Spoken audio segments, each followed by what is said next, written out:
Hello everyone, and welcome to Cat Scratch Kitchen. Today I'm going to show you how to make a cake mix peach cobbler. A classic dessert that's perfect any time of the year.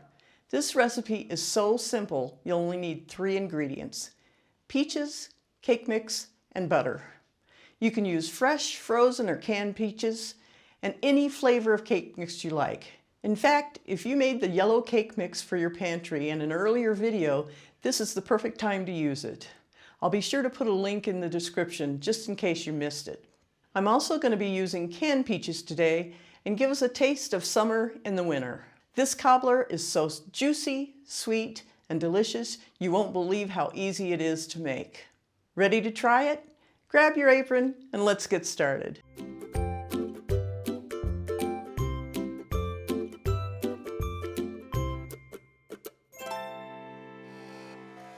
First thing you need is an 8 by 11.5 pan or casserole dish. You want to treat it with spray oil and preheat your oven to 350 degrees. Now the steps for this are really simple. I have 2 cups of sliced peaches and juice right out of the can. We're going to just place these in the bottom of our dish. Next, we need a box of yellow cake mix. Now if you have some of it that we made ourselves, you can use that. I put that link down below. Unfortunately, the cake mixes I have pre-made are only the spice cake mix, which I'm just not in the mood for today, but still would be good with the peaches. And we're just going to sprinkle this on top of the peaches all the way across. Now I have a half a cup of butter that I've cut into cubes. I'm just going to dot it all over the cake.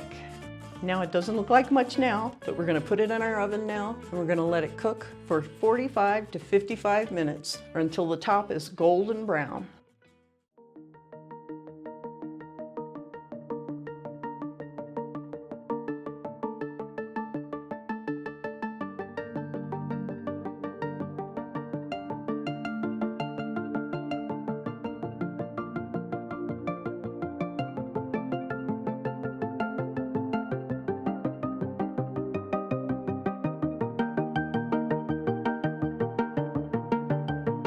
I hope you enjoyed this video and found it easy to follow.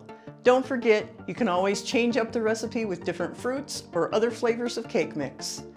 As always, the recipe is just below the like button, as well as a link so that you can print it out. Take a second to subscribe to Cat Scratch Kitchen for more amazing recipes, and leave me a comment below and let me know how your cobbler turned out. Or if you have suggestions for future videos, I'd love to hear from you. Until next week, have fun in the kitchen.